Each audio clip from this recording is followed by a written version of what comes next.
listening to WRRT Womp Rat Radio Tatooine. Mos Eisley Spaceport. You will never find a more wretched hive of scum and villainy.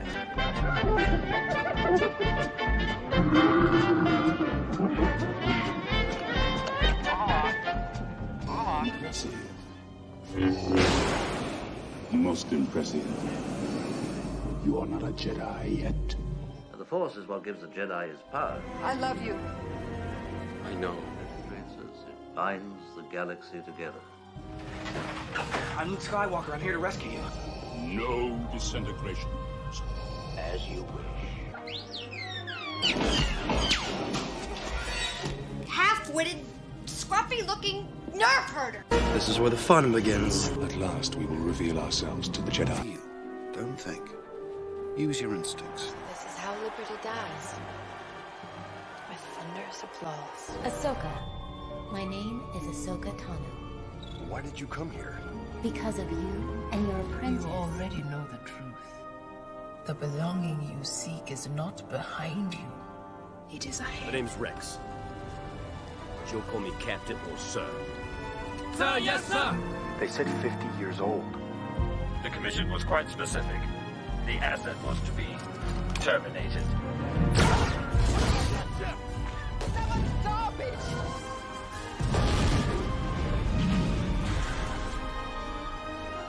Whoa, ahead. Slow down. Might want to quit while you're ahead. You might want to quit while you're behind. Run that tear this ship apart until you found those plans and bring me the passengers. I want them alive. Help me, Obi-Wan Kenobi. You're my I only find hope. your lack of faith disturbing. He doesn't like you. Sorry. I don't like you either. I got a bad feeling about this. Use the Force, Luke. Let go, Luke. We can't win, Darth. If you strike me down, I shall become more powerful than you can possibly imagine. Put Captain Solo in the cargo hold. Could be worse.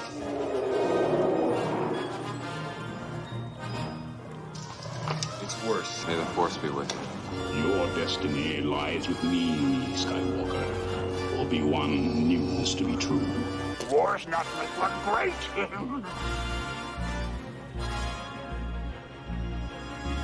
You were right. You were right about me. Hello and welcome back to Womp Rat Radio. I'm Sam from Sam Stacey Diary and the Disney Nerds podcast, joined by some of my favorite buddies in the galaxy. Starting with an introduction here, Edward. Ed, how are you, sir? What's happening? Doing well, Sam. How are you? I am great. Mr. Solo, Stan Solo in the house. What's up? I am amazing, but you already knew that. I do, absolutely. Loving the shirt. We'll get to that in a second. And on Tatooine, broadcasting Womp Rat Radio, is Jimmy, Disney Nerd Jimmy. What's up, my friend? Sam, you might want to quit while you're behind. I love that. There's so many quotes in that intro. I absolutely love it. And I did my best to get the entire Star Wars universe, not just the New Hope and some of my favorites, but I think it's a pretty good job, right? You need a Womp Rat reference in that. There is no Womp Rat. You know what? You're right. I need the T-17. We used to shoot Womp Rats with our T-16s back home. I got a T-16 right next to me, but I don't have the Womp Rat. You're right. I will fix that. I will absolutely fix that. All right. So, guys, I thank you. If you haven't watched us before, we're here talking Star Wars. We'll talk a little about Star Wars news, and then we're going to get into the Mandalorian, kind of look back at season 1, some of our favorite things because it's cool as heck, and look ahead to maybe season 2 or what may or may not be coming. So, does that sound good? Perfect. All right. So from that perspective, let me pull in here a couple of things, because the first thing I wanted to do is talk about news and what's happening out there. And a big piece of news that I, by the way, first learned at a website called the DisneyNerdsPodcast.com. How about that, Ed? That's a great reference. And by the way, it is Star Wars Reads Month. And there is a free download of a digital book from Star Wars all the way over at the Star Wars bookstore, A Crash of Fate. This is, Ed, I think that you looked into this book a little bit, didn't you? I haven't, not this one, no. All right, you read the other Batu book. So this is about Izzy and Jules, who grew up on Batu together. Batu, of course, is Galaxy's Edge, and it's a free download. And by the way, if you follow that link from the Disney Nerds podcast that lands you here, you can download it for Apple Books, for Barnes & Noble Books, for Amazon, all those things. The ebook is free, and it's really cool. Right. Definitely sounded for young readers, although I'm definitely going to check it out. You know better than anyone, Ed, that there's got to be references back to Galaxy's Edge in this book.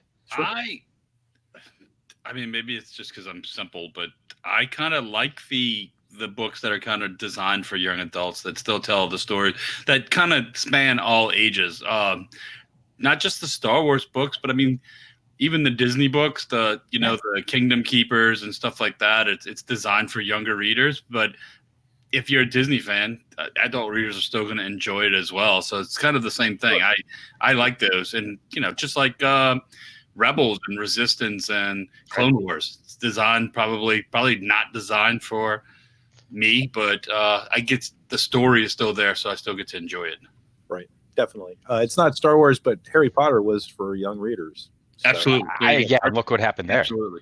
I mean, so these two as kids played together on Batu all the time, and then one of them, you can read the description later, their family abruptly left and moved, and there was some fights that ensued, and they became a smuggler, and they returned back to Batu for a job and run into that old friend, and that's kind of cool. And then that's sort of where it leaves it. So is that coincidental for Rey, or is that a hook, or just, That's sort of the hook when you read it there. 13 years after, Izzy returns to Batu. She's been hired to deliver a mysterious parcel. And when she lands there, she runs into the one person that still means something to her, and that's Jules. So see where it goes from there. Mm-hmm. Sounds cool. Did you guys read the Galaxy Edge comic books at all?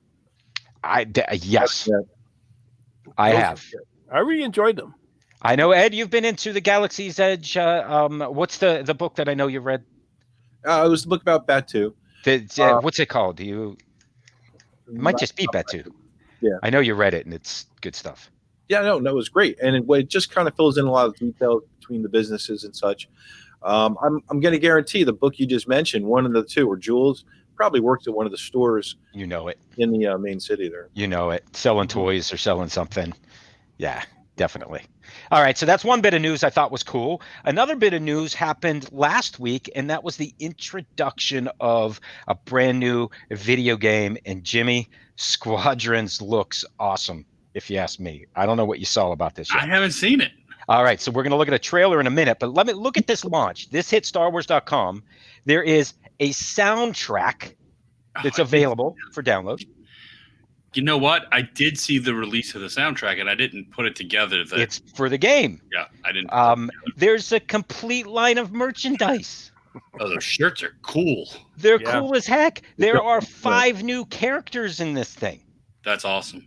I'm looking at it. So the way the game plays, you could be the Vanguard Squadron, which is the good guys, or you could be the Titan Squadron, which is the bad guys, and you get to pick. But I also found a 2-minute trailer that I wanted you guys to see, because this just blew me away when it comes to video games and where we are. This is Xbox, this is PlayStation 4, this is all the main consoles, but this is how that thing looks.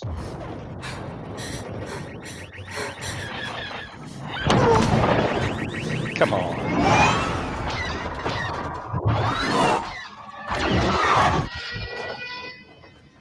I can't shake them. Giving engines full power.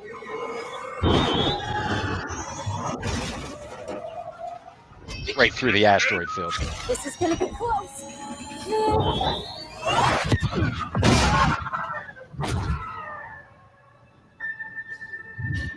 One note, ding. Very just quiet alone, soundtrack it's like, when you buy it. Look at this. Much better than the actual game. We do not accept defeat. It's amazing. Remember why we fly. Animation's great. It's very similar to the animation in Jedi Fallen Order. Got it. Vengeance will be ours. For the gameplay animation.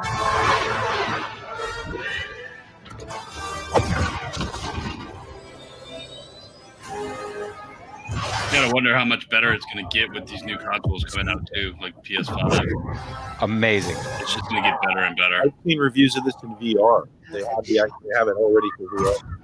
Wow. What era is this set in? I'm not sure. In the timeline. Not sure. I'm gonna take a guess. I thought I heard it was taking place right after Return of the Jedi. So the Empire hasn't completely fallen yet. Right. No, watch this. Here's the Empire here in a second. This is my favorite part of this trailer. Right there, the Star Destroyer coming up. That is so cool.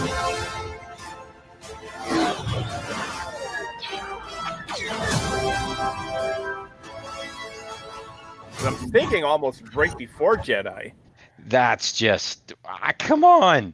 That looks cool. Yeah, but why would a Star Destroyer ever have to hide before Jedi? Yeah, right. It was 5-on-5, and that's a little while of bounce. But anyway, you want it.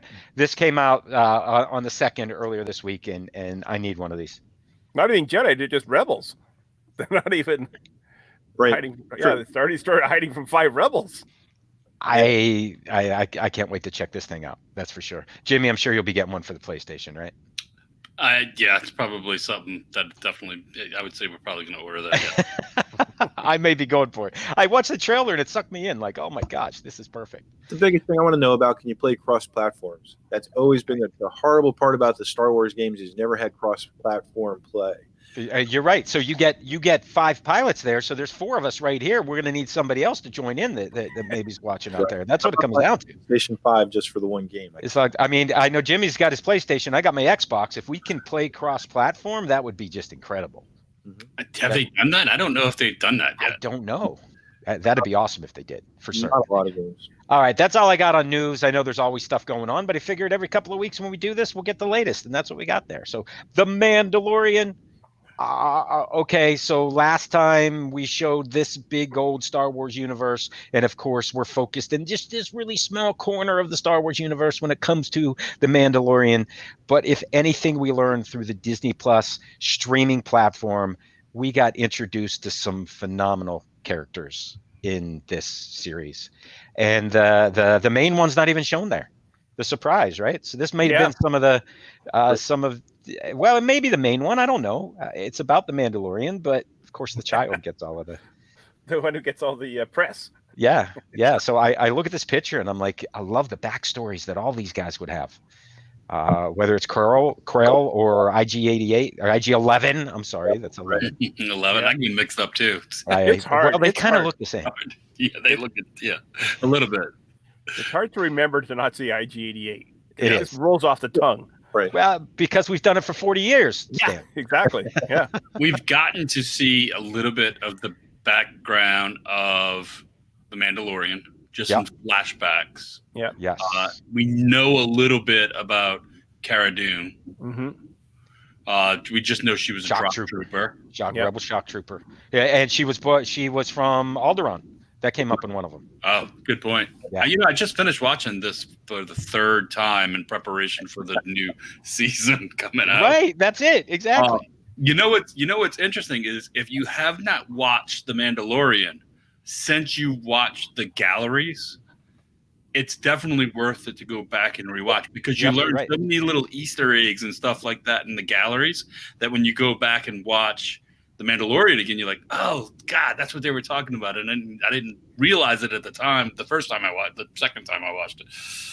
But that's okay, because the first time you watched it, I was sucked into the story of all of these episodes. Because you didn't know what was going to happen. Yep. And I didn't really care about how, but then after you watch the galleries, which if you guys haven't, you should, it's the behind the scenes of each of these, and what they show you is just amazing on how they pulled this thing off. Right. Well, you kind of mentioned it. You saw every Star Wars movie that way, though. The first time you saw it, it was totally like the story and in awe. And then after that, you started digging in. The 3rd, 4th time you saw it about what's going on and why and stuff like that. Yeah. Same thing. It's amazing. And when you break it down, the crazy part was there was only 8 episodes of this thing. Yep. And I can't even look at the titles and I'm like, oh yeah, I remember. I pulled sort of a synopsis together, and I got some images from each of these that maybe would bring back some memories and would go, you know what, that was really cool, or this was really cool. But the new characters are awesome in this thing, if you ask me. So overall, you would say that this is almost like a space western, right? Yeah, absolutely, 100%. In fact, Jimmy, I'm glad you bring that up, because I think the genre before this was released was sci-fi western, and that's exactly what it is. I mean, I equate it to being a kid watching a Lone Ranger, which I loved to watch all the time.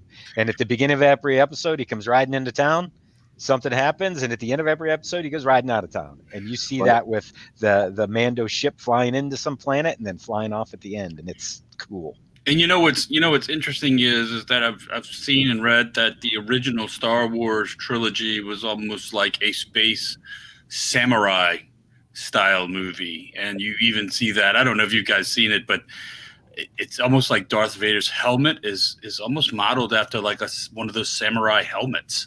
I never thought of that. There had to be some influence there. With the sword fighting and all that stuff, it's like, yeah, you could definitely see that it was inspired in some way by the Jedi being those traditional as they are, that's inspired by some samurai stuff. So this one being a space western and just kind of changing that just a little bit is pretty cool.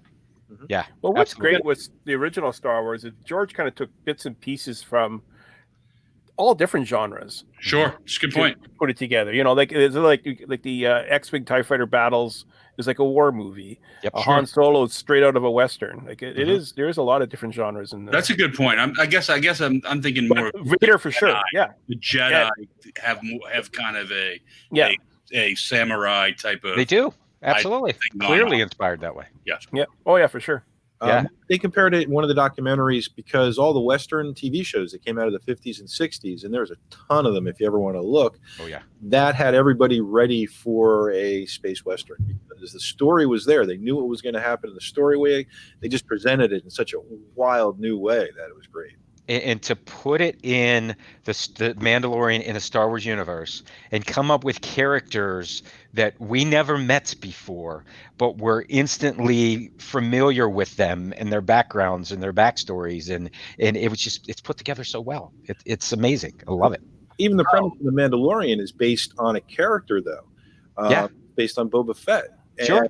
The Tatooine was also one of the biggest things that kind of tied it to the Star Wars universe, even though you're right. There wasn't a lot of characters from the old movies at all.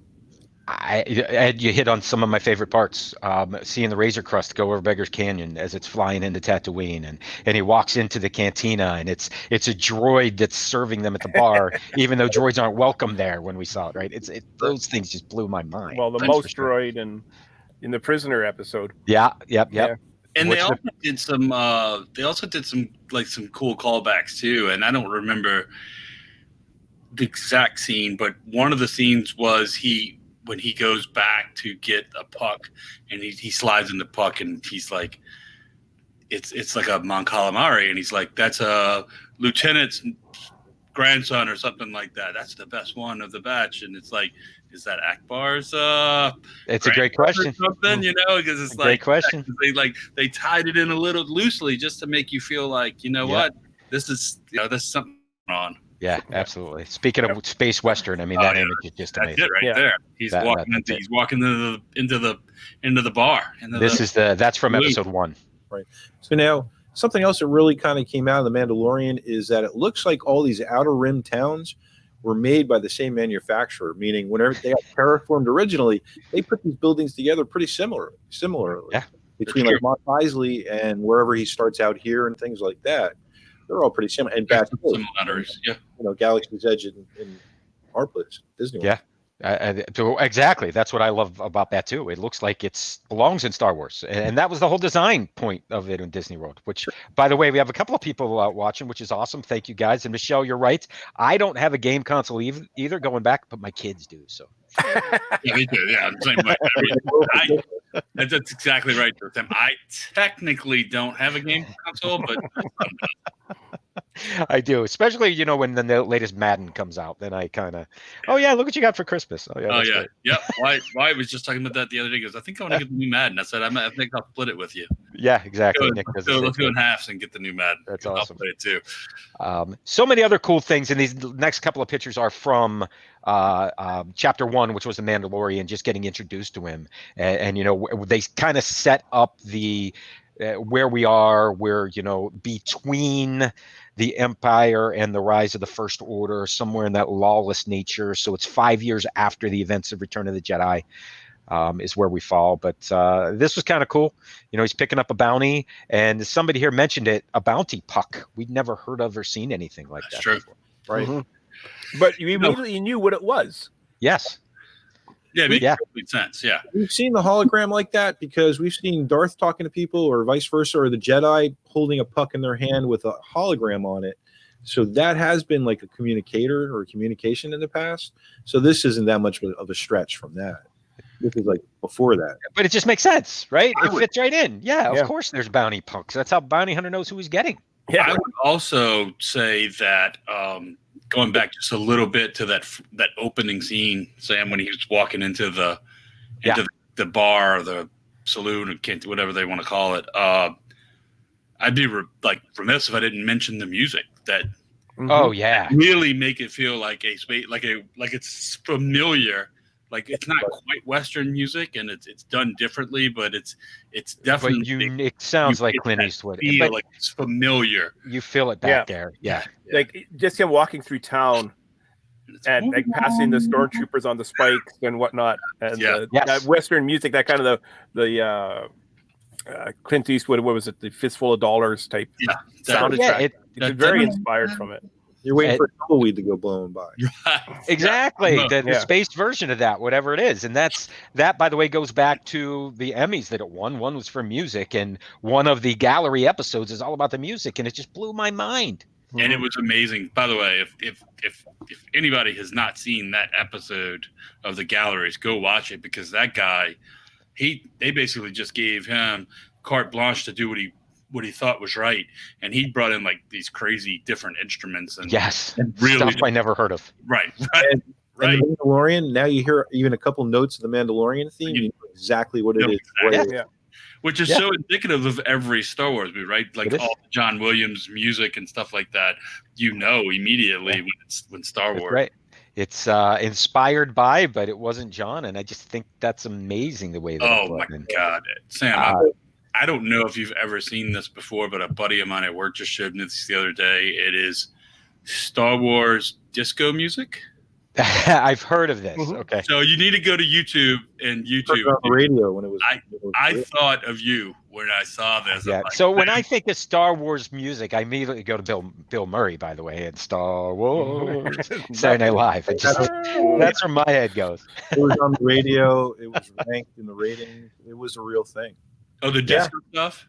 Yeah, it's bananas. I know. Somebody just remixed it to disco. They actually, I work in a grocery store, and they play that on our loop in the store. That's cool. Playing disco music in Canada. Yeah, they play the Star Wars disco version in our store. Right. We also learned in this episode that Mando's pretty tough. He's you expect less. Yeah, you wouldn't expect any less. And we get to see the client here, and this all started with the bounty and puck, and ending up needing to get his bounty out of it. He travels to the planet to get it and runs into, I forget what this animal is. It's oh God, Blurg. Blurg. Yeah. A blurg. That's it. A blurg. And you know what? They were in the original Ewok TV series too. The Blurgs. Yeah. The second one. They came from there. Yeah. That scene you just showed with the stormtroopers, though, all I could think about, I remember the lines. Yeah, because it's good. He asked him to lower his gun. He says, "Tell them to lower theirs." And the stormtrooper says, "There's 5 of us." And he says, "I like those odds." I like those odds. Yes. I'm like, this is when you're just realizing this guy's pretty rough, right? He's not playing. He's good. And then, of course, this scene led to him meeting. I gotta try to remember his name too. Krill. Yeah, and we got a bit of his backstory too, and he used to be a slave he's an owned by Ugnaught. the Empire. Yeah, He's an Ugnaught. I mean, he was were a the slave. He was an indentured servant. Yeah, he was an Ugnaught. Remember, Ugnaughts were they were working the carbon Cloud freezing City. chamber in Cloud City. That's what they did. Yeah, And he was retired and the Empire, and we know that he earned his way because he was such a good craftsman, such a skilled person, that he earned his freedom.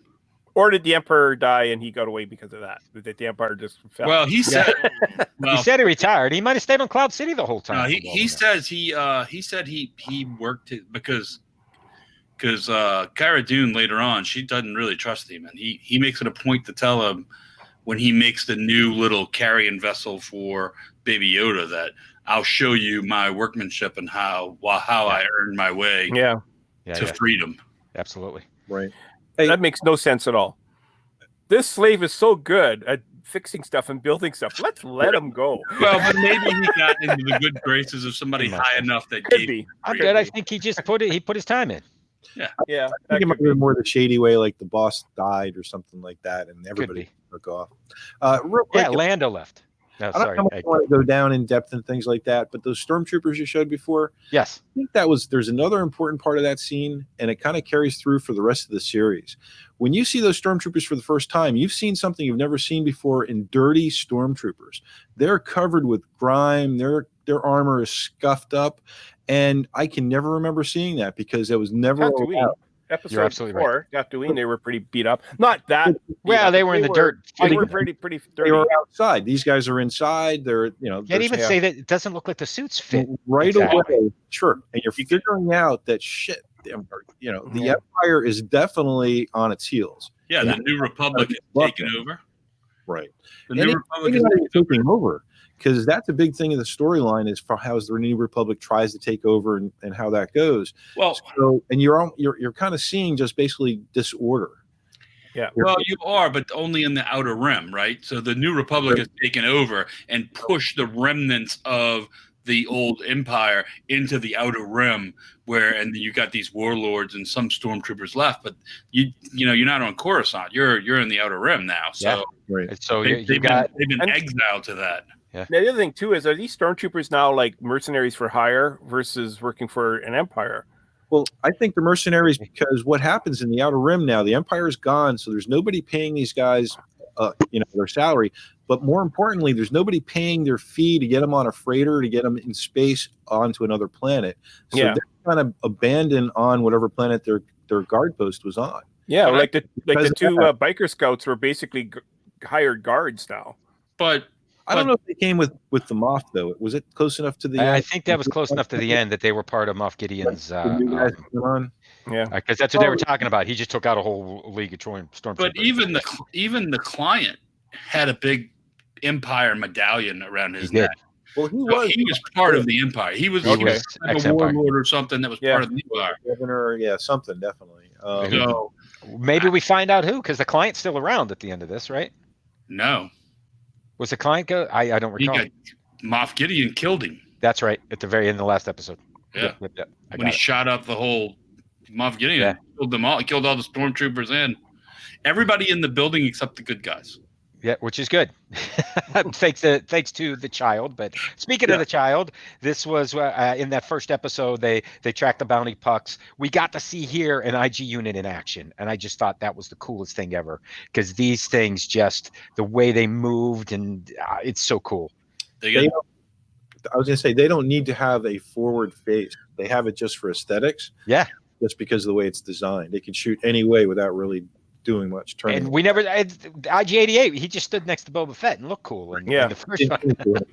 Well, we can only imagine. They did show an IG unit battling in was it Rebels or Clone Wars? I think it was Clone Wars. Clone Wars, there was definitely an IG unit. Yeah, and going like upside down on the pipes, hanging and stuff like that. With the same type of movements. Yep. Yeah. So this episode clearly ends with the moment we all remember, right? Just come on. And what a shock! That's where you see the humanity in the guy in the suit, right? Right. Sure. Just even sticking that finger out is enough to show that part of it. Right. And he's after, that's a bounty. He's like, wait, what? Yeah. Yeah, exactly. Yeah, definitely. Now, something else that kind of happened at the end of the first Mandalorian is they produced some of the greatest behind-the-scenes art of the episode, and they continue that for every episode after that. Storyboards. Right, or just incredible. They And drew up storyboards for the whole thing like they would an animated. Absolutely. And that's part of storytelling. That's exactly the way you do it. Sure. But these Which things, is awesome. This would have been one of the watercolors at the end during the credits. Yeah, that's right. Show them at the end of every episode. You're right. Yeah. They're beautiful. That's like what you would get if you would get a set of those if you pre-ordered the Blu-ray, or whatever. from the Disney store. You would get those lithographs from. Well, you see it down in Disney World at the art store. You would literally see those paintings on the wall in the animation courtyard area. You're right, though. Those are incredible. That's awesome. I mean, it makes you want to stop and watch the credits just to see the. I always watch. The concept art at the end. Ed, you brought this up before. The concept art at the end of the episodies, rolling with the credits, is amazing to watch, and it's worth watching it. Now, it's amazing. I can't remember what actor or actress it was. I'm thinking it was the one that plays Cara Dune. When she came in to Dave Filoni's office, he had those storyboards on his wall, was plastered with them, like 100 of them, and that's she looked at all these and she goes, "Wow, okay, I want to be part of this." I'm sure. Yeah. So the other thing this episode gave us, Jimmy, is a quote that I've heard you say again and again and again. I've spoken, Sam. I've spoken. It's true, but that's the best, isn't it? It is one of. But the best. I mean, well, you see the Mandalorian as this like alpha, like tough guy. He's in this little Krill, this little Ugnug tells him something and just says, "I have spoken." Like that's it. It doesn't matter. That's it. And he respects it and doesn't come back with anything. Right? Yeah. No. Okay. That's right. Yeah, he's spoken. So that's it. Exactly. Enough said. The best part of that was the Ugnaught saying, "I have spoken" in Nick Nolte's voice. Yes. Having that voice coming out of that character was amazing. Yeah, it is. Yeah. It is pretty crazy. And the second episode, the child, we get to learn a lot more, or at least get. So this is when we start to go, "Holy cow, that thing is really cool." Right. Also, go ahead. I was gonna say before we get off episode 1, 2. Yeah. I just read it. Did we see Carl Weathers in episode 1? Did he meet the guy when he took the bounty? He did. Yeah. Right? Well, he gave him the puck. Yeah. We didn't mention Carl Weathers, and holy crap! If you said Carl Weathers ahead of time being in a Star Wars miniseries about the Mandalorian, I would have been like, "What?" Yeah, and, he fit right in. He's perfect for the part he played. The part he played was fantastic. He really did a fantastic job. Sorry, I just had to get that in there. No, you're absolutely right. No, you're right. There's so many points we need to make here. I'm with you. So what is his? It's Grief Karga. I think that's it. I think so. Yeah. Creef. I'm not sure Yeah. how. Sometimes pronunciation, I'm not on top of it. Yeah. We also got to see the Razor Crust in some clarity here, landing on Tatooine in this case. Which, by the way, if you can think back, and I couldn't find this clip to show it to you guys, but that is the remnants of a Clone Wars ship.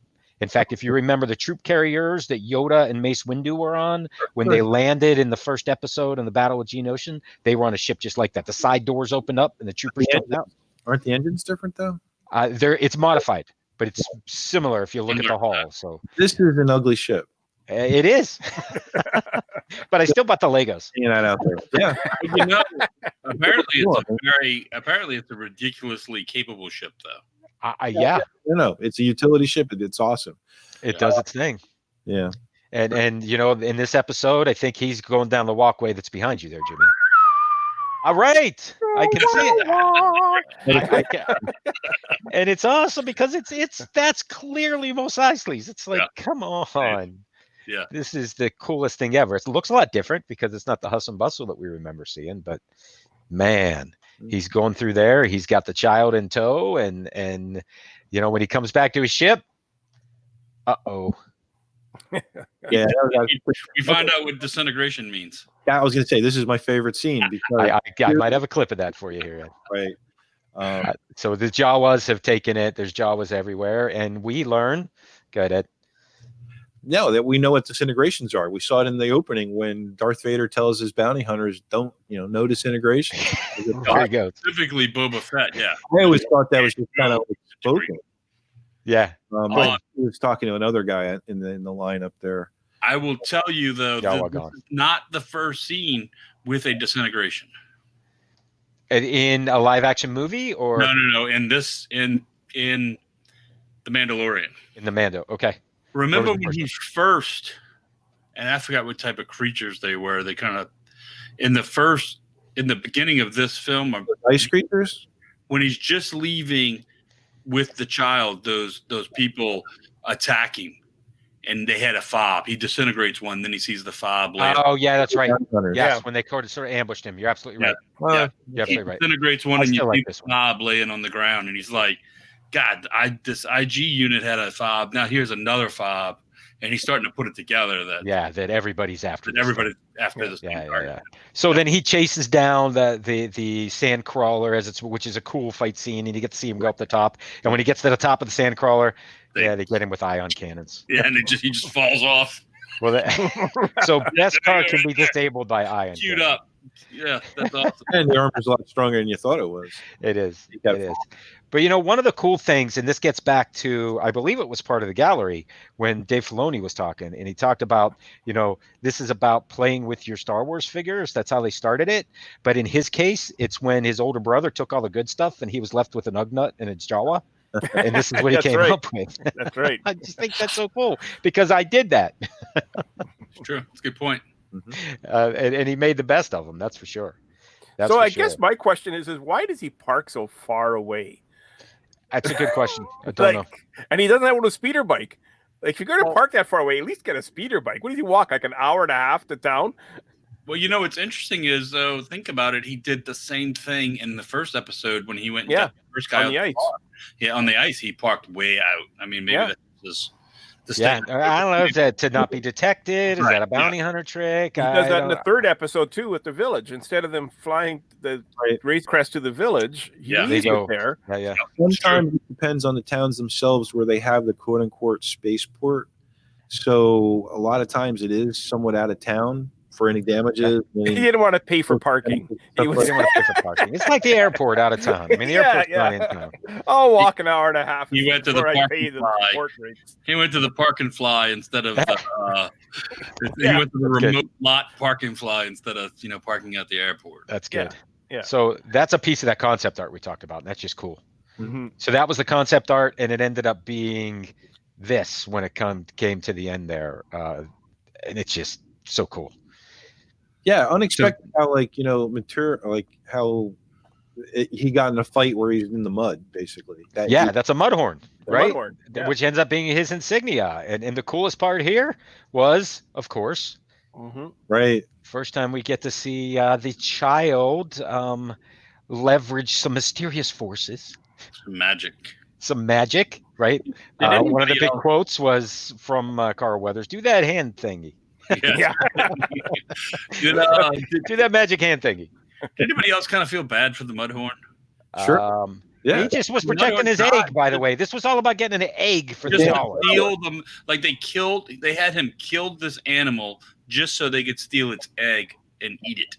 So he could get back well, they just wanted. Well, I understand. Now, the best part of that was after he picks him up, and this is the thing that everybody was like, "Oh, how cute!" Was apparently that's exhausting. Wears him up. Yeah, wears him up. The other thing is interesting is if you go back one scene, how big the Mudhorn is compared to the Mandalorian. Mm-hmm. Yeah, and he fights him and fights him and fights him. Then all of a sudden, he kills him with a knife this long. Yeah. We got him in the right spot. Right, Jimmy. Where did you stab him? That couldn't have been a vibro blade, though. You got to understand the type of knife he used. The vibro blade basically will go through steel. It'll go through almost anything. I understand it's sharp, but how deep can it go? Beyond sharp. He still just got into like his shoulder muscle. It's only this big. It wouldn't have reached his heart. Who knows how these things? I don't know. They're alien. Stan, you His got some heart is fans in it. the chat there, by the way, buddy. His heart is in the neck. Oh yeah, I got Dan here. Hey Dan. That's what it is. His heart's in his neck. His heart's in his neck, His heart's apparently. right Yeah. here. So all of that to do what? To get these guys their To eat this egg. egg, which is just this was one I had to look away from when I. And I love Mando's reaction. He has such expression, considering it's just a mask. Right. And he You just know kind of what- yes. Yeah, he just kind of shakes his head and looks away like. Yeah. You know what the egg looks like? One of those what is it? A Cadbury egg? Yes. Yeah. That you Exactly. Crack open like this chocolate. You crack it open and it's got all the liquid in the middle. Yeah. All right.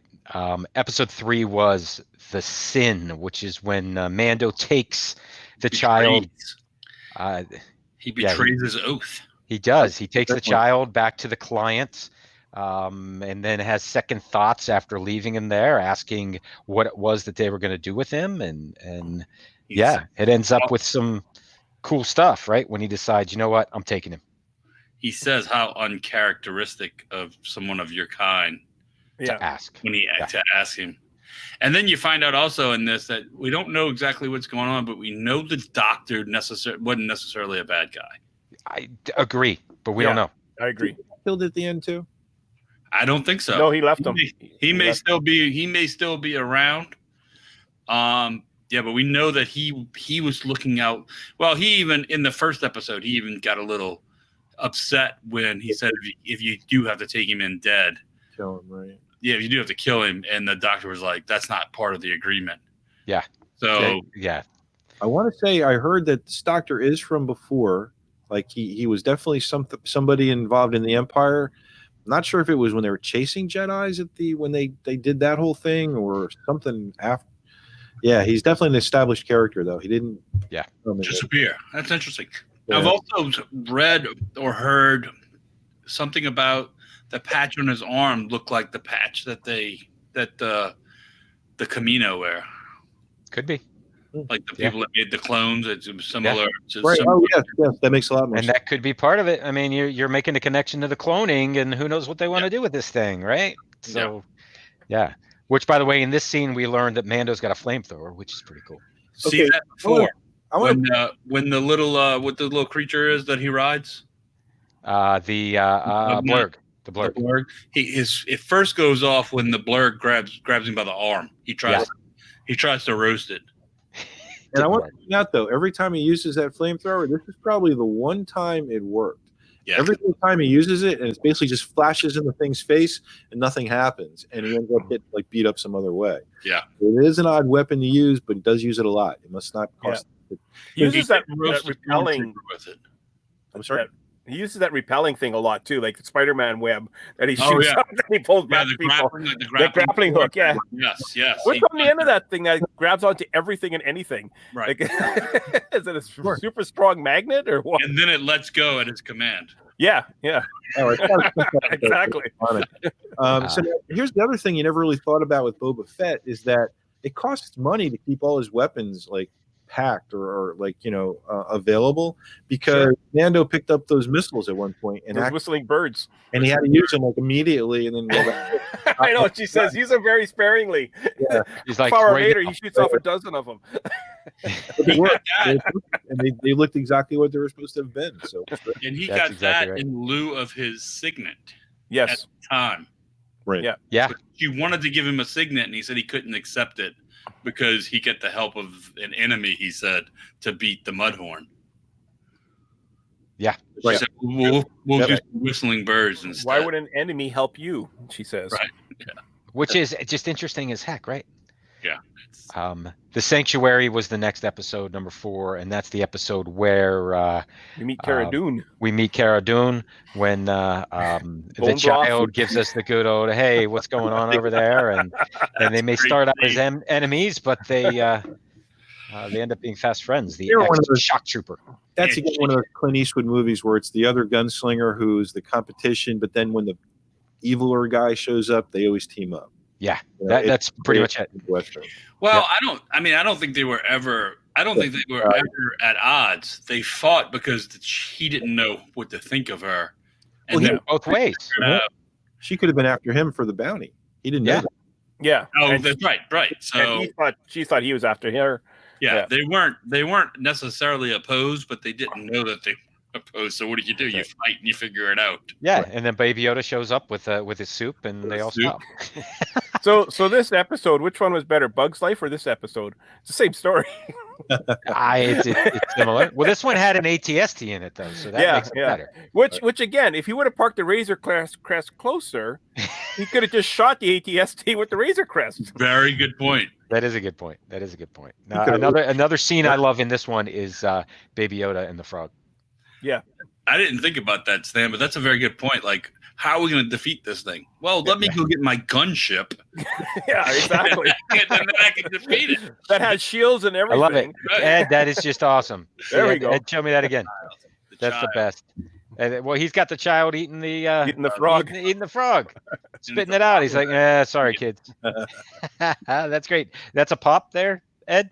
Yes. There's got to be so many Baby Yoda pops at this point. It's ridiculous. They're doing more and more of them. Remember when there was a time you could not get anything Baby Yoda?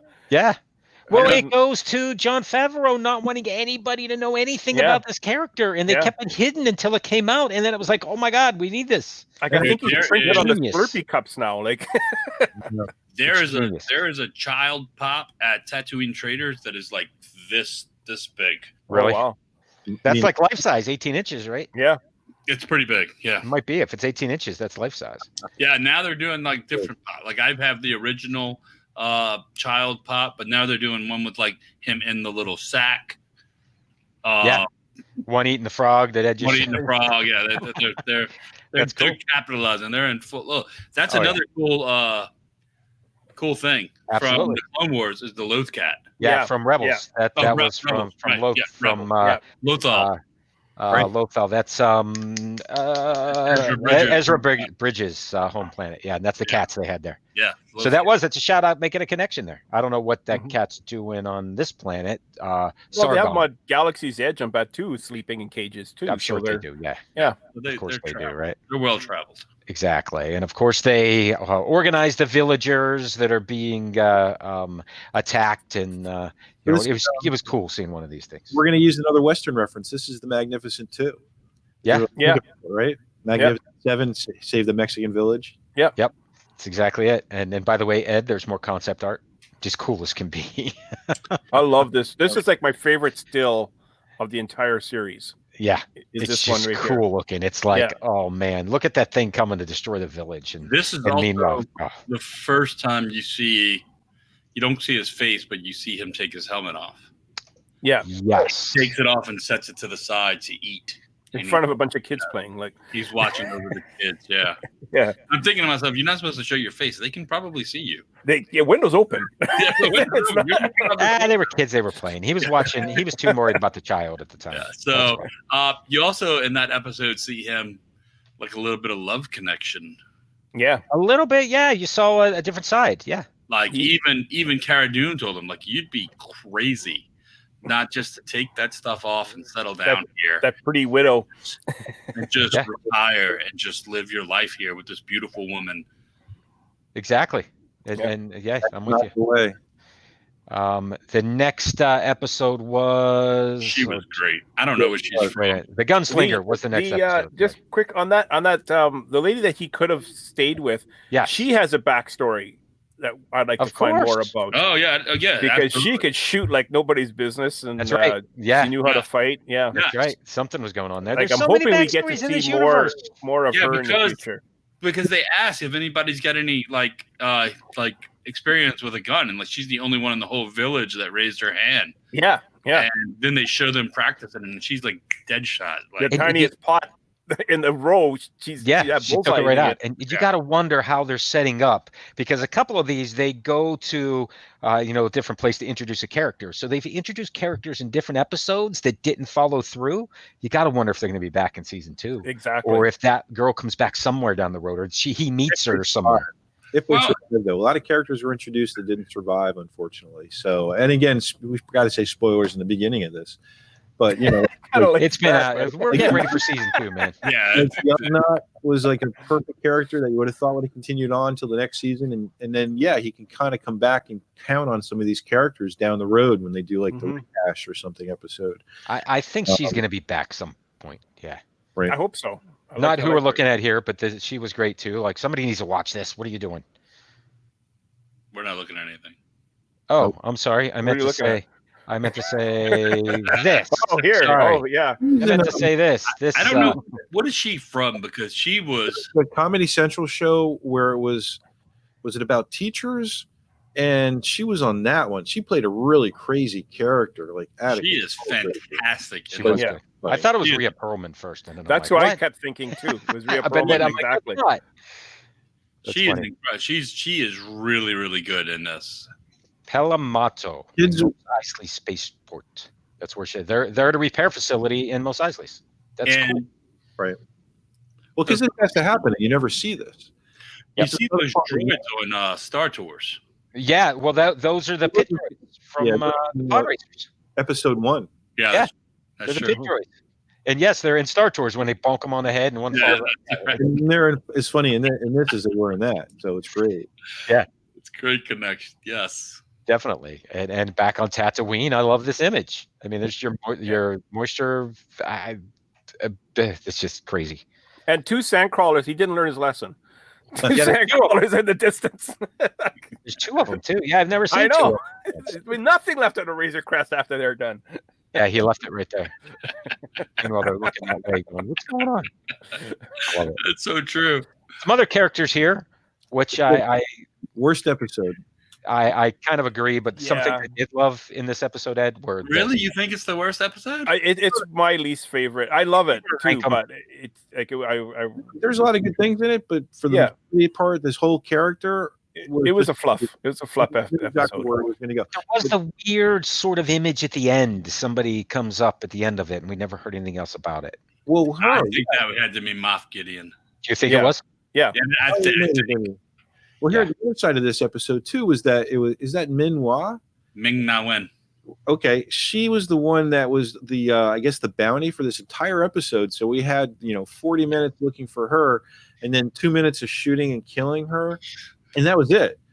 And with the rumor that she was going to come back as a reoccurring character, that didn't happen either. So I assume that's dead. I will tell you this: Ming Na Wen is the only female character to be in Marvel, Star Wars, and Disney. Oh, that's cool. Oh wow! She's the voice of Mulan. She's got to be Pixar next. That's got to get Pixar. Yeah. You know what? That's awesome. She's in Star Wars, and she is Agent May in Marvel. That's cool. Yeah. But again, such a big actress for such a really, really teeny tiny part. Yeah, I kind of agree. I didn't like that one. Let's jump she's to not that big of an actress. She's in 3 the things I'd love to be in. But if she's a voice actress in one, I mean, I agree. And in Marvel, she's a TV show actress, she's not in the Marvel movies. For the actor list for Mando, she's like 4th, 5th name when you go through that list. Yeah. I mean, I'm not discounting Ming Na Wen. I'd love her, but I mean, it's not like they had The Rock in there and they killed him off in the first 3 minutes. Right. But you also got to remember that it's a Star Wars show, and that a lot of these people will just do it for just to be part of it, just to have a cameo, even though it's a small part. They want to be part of it and have that cameo in it. Similar to like so many people that have done like Stormtrooper parts, like Daniel Craig. Yeah.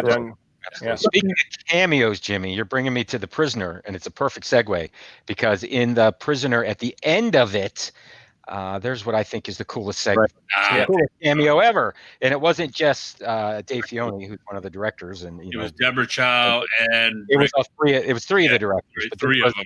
Yeah. At the end of the episode, after the whole prisoner scene goes down with some new characters that we meet and some lots of characters, by the way, at the end of it, they Bill Burr, who's a stand-up comedian. Well, here's something I wanted to mention in the first episode. You remember the first episode? You had the blue guy. That was the bounty in the beginning. Yes. Mm-hmm. That was Horatio Sands, a comedian. Yes. On the ice, when they left that planet on that first episode, the guy that drove him out on the ice speeder, who ended up getting eaten, he was a comedian too. He was the guy that was in Third Rock. Okay. So now Bill Burr and the 2 guys later on who ride the bikes, the stormtroopers, they're both stand-up comedians too. So what's up with all the comedians in this one? That's So we can expect Howie Mandel next season. Howie could have been that guy right there, man. That could easily have been Howie. Yeah, that's the guy in the middle there. He's one of my favorite actors. Bill Burr. No. Next to the other guy in the middle. And you know what? I'm gonna have a brain fart about his name, but he's apparently he's your favorite. He was in The Highlander. He was the main evil character in The Highlander. He was in so many different movies. Ryan Clancy, something Clancy. So screw you. I got the name. It's there you go. You're good. But I look at that character and all I think of is the cantina in the New Hope. I'm like, that's the same species. Yeah, same species. Clearly. That is cool. And it's even Devorish or Devorian or something devil-like. Devilorian. Well, he was another one that Mando shot the flames at eventually, and it did nothing. Yeah. Apparently, he's the devil. What you would expect. He doesn't have to shave with in the morning.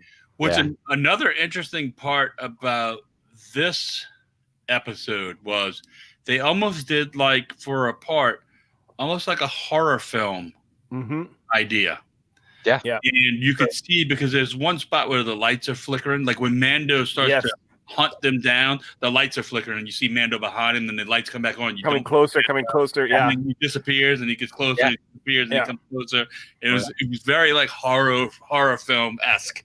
Yep. You know what, Jimmy? I think that was my absolute favorite scene, like of a like directing. You know what I mean? Yeah. Like that scene. I just love that scene so much. What you're talking about. And you know what? That gets back to a couple of things I wanted to mention. The different directors in all these episodes, and the fact that they weren't bound to a 30-minute time slot. Some of these were 25 minutes long. Some of them were 40 minutes long because they had the time to tell the story, which I thought was awesome. That's what streaming can do for you. The other thing that they really showed again was like the humanity of the Mandalorian, because you almost leave this episode thinking he killed all of them. Yeah. And then they flash back and they're all locked in the cell together. Yeah, that's exactly which again makes you wonder. Well, he did kill everybody in the repair bay. Yeah, well, we don't know who, but he definitely killed the two. He definitely killed him, Zero, because he. Yeah. Well, right here, that's not a death, anyways. Yeah, Zero's pointing at the child right here, and that ends up. Yeah. Which is like the third time they played that trick on us. Yes. From the first episode with IG-11. Yeah. Droids. We know he hates droids. And then Cara Dune in Sanctuary, and now in The Prisoner. Well, and then you see why, though. Even the repair bay, when he got the ship fixed, he didn't like the droids. He didn't want the droids touching his ship. Yeah. But you see why when he has the flashbacks. The droid droid army is who occupied his planet and killed everybody until his parents. Until Death Watch showed up, and that's another cool thing. In that episode, awesome. You see not just Mandalorians, but they have the Death Watch logo on their as their signet. The whole thing together, which is incredible. Yeah, it's awesome. The Reckoning was episode 7, and I love that they had a TIE fighter do this. This is so cool. Yeah, because that's a specific TIE fighter that we have never seen before, right? It has to be, because none of them ever did this before. Yeah, they had a name for it. It's got landing gear coming out. It very well could be based upon maybe a toy or something, because there's another thing in here, the Stormtrooper troop carrier. That was a toy. Yeah, that was a toy. It was never actually in a movie. Yeah, I remember that one as a kid. Yeah, I had that as a toy. And they came back and put it in this to make it canon. Now it's not just a toy; it actually exists in canon. There you go. So to come out again is a retro toy, right? In the Kenner packaging. I love that, by the way. The stormtroopers you see here and throughout this entire episode. Yes. During Star Wars Celebration, Dave Filoni was talking about they wanted to have a bunch of stormtroopers, and they just assumed Lucasfilm had a bunch of stormtrooper armor lying around. Well, they didn't. They don't. Right. They don't. So Dave Filoni went out on Twitter and he said he contacted one of the guys from the 501st in California and said, "Yeah, we need some guys over here. I can't tell you why." So they showed up, and he said that they were actually better stormtroopers than the actors they hired. They knew how to march already, the 501st guys. They knew how to wear the armor properly and everything. They've been studying them for years. How to act like stormtroopers. That was definitely a great part of that gallery series, is because they spent a lot of time talking to those guys, and they get to take pictures with all the actors, and it was how awesome. And meanwhile, none of them had any idea what the Mandalorian was. No. Well, they kind of knew, but they all had to sign affidavits that they weren't going to, say anything about it. But he said what was really cool is now all these 501st guys, not only are their stormtrooper armor screen accurate, it's now screen used. Yeah, that's awesome. Yeah, screen used, man. Now you it's just all went screen up. used armor that they have. Now Yeah, you just went up. And so the coolest part here, and I got to jump to this in this scene, is who's in that thing, because that's kind of like, okay, he's in everything. This is who contracted the client. This is Moff Gideon, who we don't know all that much about, but I know we're going to learn more. That's for sure. Mm-hmm. Well, so one of the parts in this is what made me think that he is the guy at the end that walks up to the gunslinger. In the gunslinger episode, because in this episode he knew that it was Grief Karga. It was, and this is also the first time you hear the Mandalorian's actual name, and he knew it was Cara Dune. He knew who was in that building. He knew all about each one of them. So he's been studying them for a minute. He didn't just show up there. So right, he knew what was going on, and there's some really cool stuff that happens in this particular episode. If you remember, well, at the end of 7, we weren't quite sure where the child was because stormtroopers took this child, and those were the speeder bikes that ended up at the beginning of this episode. They punched him. Right, which IG-11 ends up confronting, and it leads to this scene, which I love. Such a fun shot. The ear going back is great. Yeah. Oh yeah, the sound. Yeah, to hear him screaming while he's doing that is amazing. And we didn't even cover this, but the idea that the Ugnaught, reprograms after Mando blows his brains out, he reprograms him and has him relearn everything, and basically makes him a nanny droid. Nurse droid, Nurse droid. Which, by the way, those two speeder bike guys were making fun of him because of that. They're like, "What? You're a nurse droid? Right? You're not listening to me?" Just goes, yes, I'm a nurse droid, but I can kill you immediately. Exactly. But then he, by the way, ends up, sacrificing himself for for everybody else. He gets to use self-destruct. I was going to say finally, right? That's right. He's been wanting to use that so badly. No. And if you go back and look at it, I mean, that droid probably wiped out 80% of the stormtroopers on that planet. Yes. Because when he rides in on the speeder bike, he's just wiping them out. And then at the end, he self-destructs and kills what's left of them. So it's like, golly, he did all of them, basically. And I want to say he mentioned he was from Genosha or something that sounded like something that definitely sounded like droids planet type, because they were the guys telling him he has to self-destruct. So it can't fall into anybody else's hands. You know what? Well, Geonosia is the planet that has those insects on it. Geonosians. That's where the clones. That's where the droid factory. The droid factory, and that's droid factory was on Geonosia. There was a whole Clone Wars episode on that where they go destroy the droid factory on Geonosia, and there's those bugs. It's where the battle droids, when 3PO lost his head and it got on a battle droid and all that, that's that planet. Yeah, there's a couple episodes on there. Yeah. All right, so this all ends up, and I'm going to fast forward to the end because the end was... Just a quick question. That's where Jango Fett died, right? It was the Battle of Geonosia. Yes. The arena where Luke and Padme, Anakin and Padme were, Head taken off in front of his kid. In front of his kid.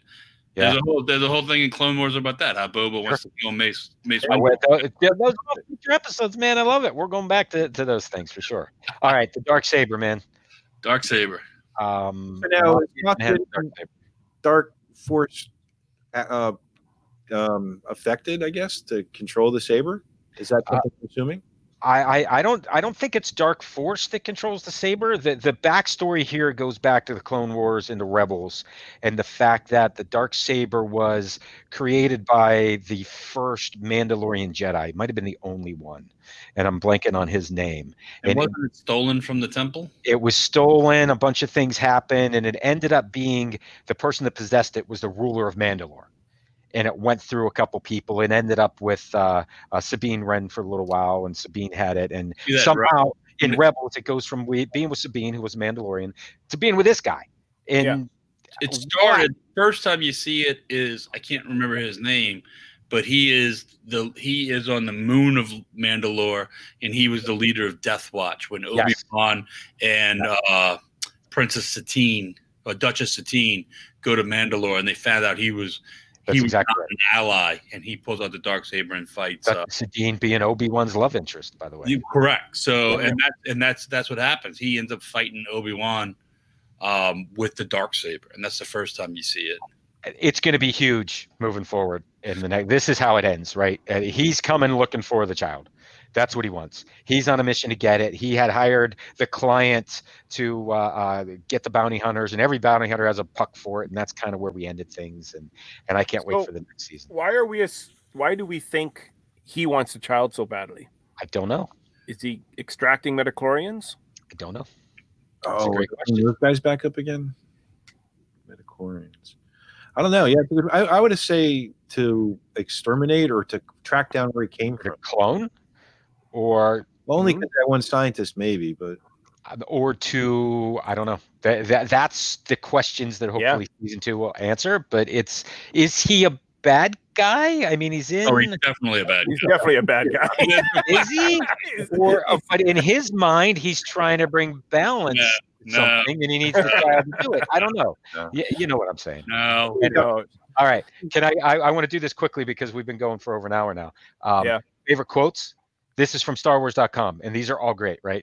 I can bring you in warm. I can bring you in cold. That was a great quote. We know that one. Somebody else said that, and he said, "Oh, the guy he was the guy he was fighting in space." He said that, and he goes, and he tells him, he says, "That's my line." Yeah. I do recall that. Damon shoots him.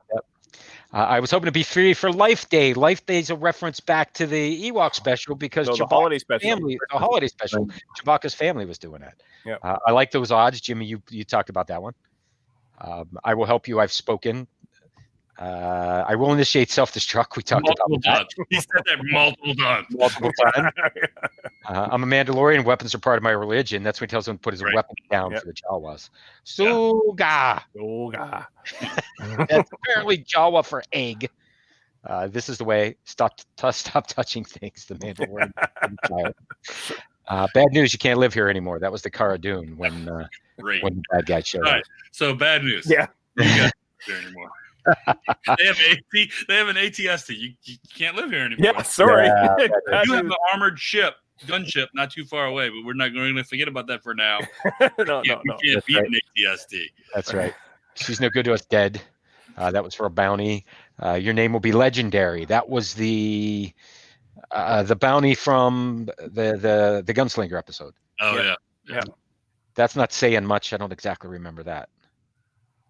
Could have been anything. Yes, that was. What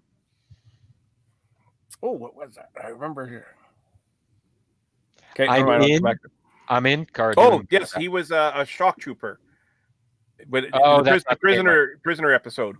Yeah, he says he was a shock trooper back in the day. He goes, "That's not saying much." He goes, "I wasn't a stormtrooper." Oh yeah, that's right. He was. Yeah. Would anyone care for some tea? Yes. I would like to see the baby. Of course, the client says that again and again. This is the comm operator talking to the speeder bike guys. He just killed an officer for interrupting him. This might take a while. I'm not interrupting. Yes, should we call him? Yes. No, we're not going to call him. You just killed an officer. Right? It's a Creed, the Mandalorian. The Armorer. We didn't talk much about the Armorer. No. Right. You're a clan of two now. She was referring to the child and the Mandalorian, but that's who building the armor. That's cool. Taking the signet. He gets the Mudhorn signet. You're a clan of two now, and gives him his signet. And he also gets the jetpack. Yep. The jetpack, right. Jetpack's awesome. Which is come on, baby, do that magic hand thing.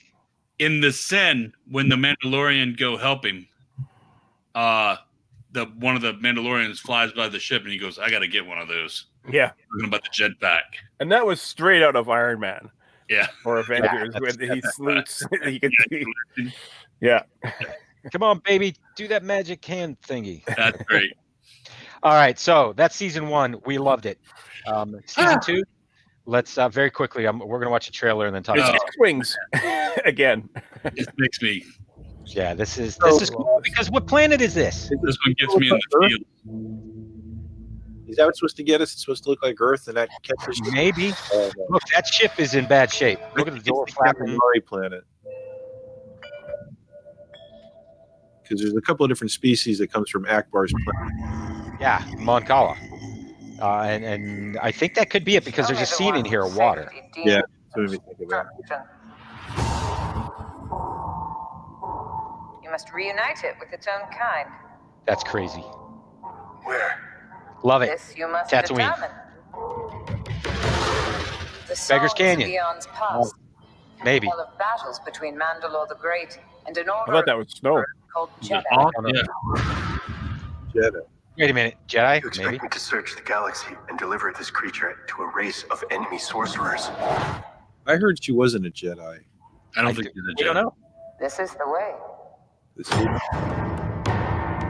There's your water planet, Mon Cala. All right, what are the X-wings chasing him or escorting him? I don't know. You know this is no place for a child. Wherever I go, he goes. So I've heard. I already can feel the cliffhanger at the end of season 2. Love that. Love that. There go the darts.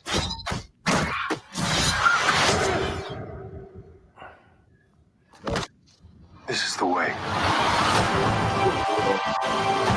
There's almost nothing better than the whistling birds coming out of his little thing, and Baby Yoda look at it and goes. I've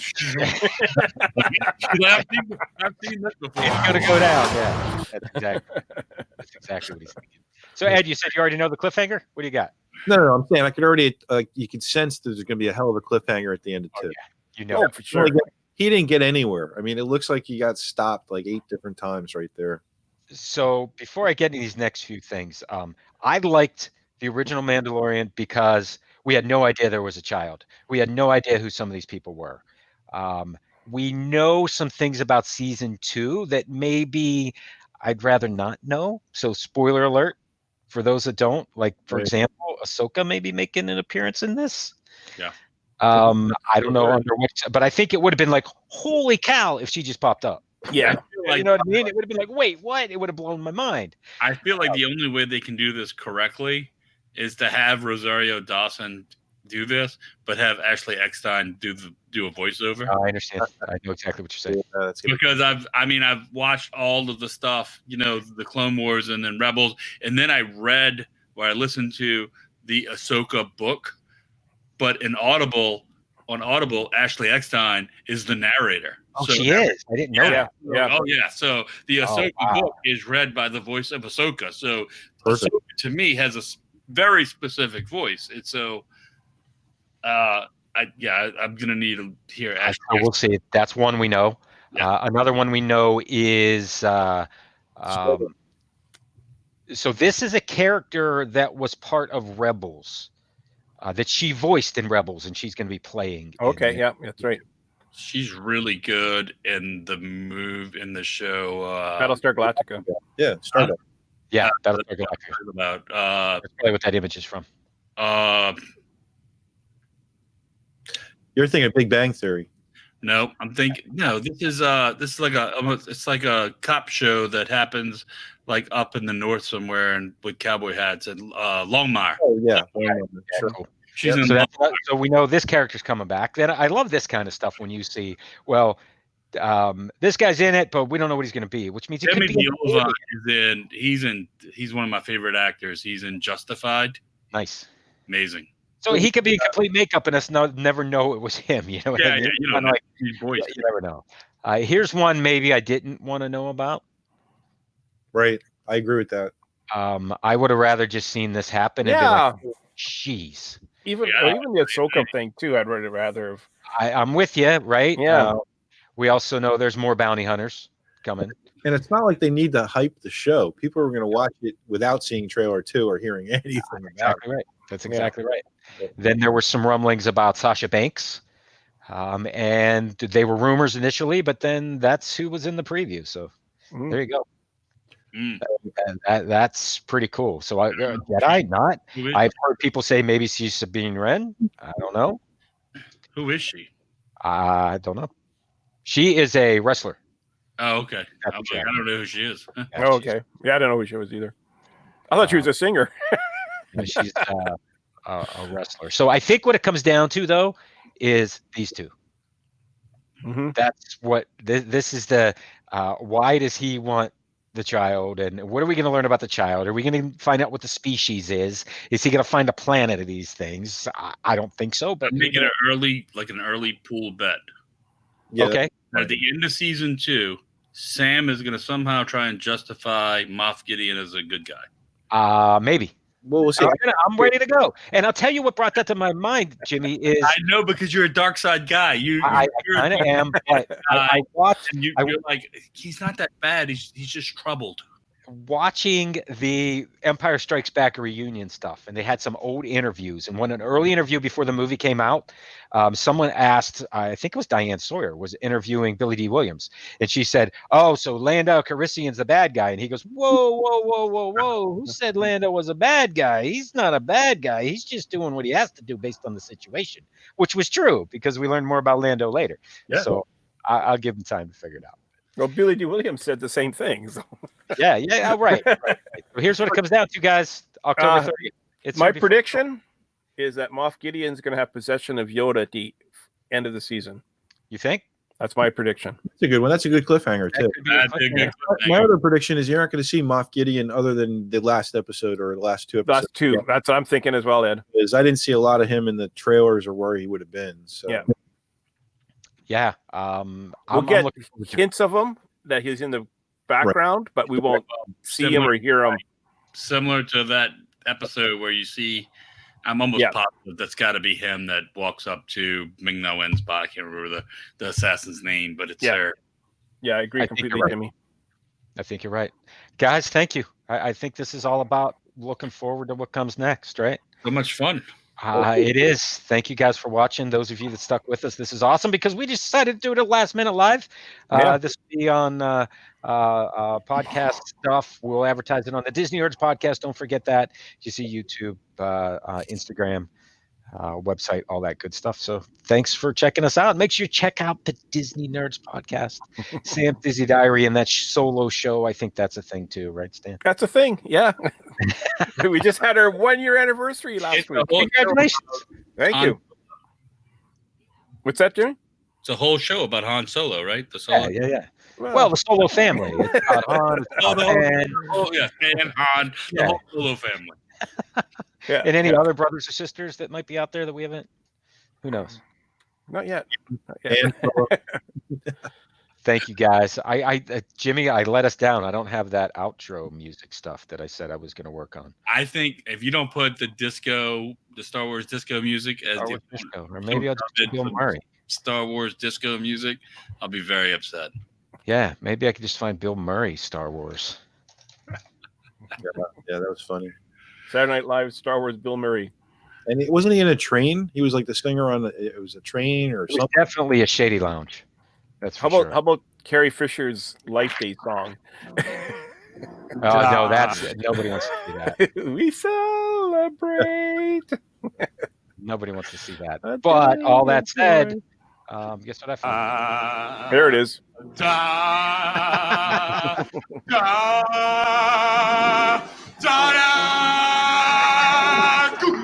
One too.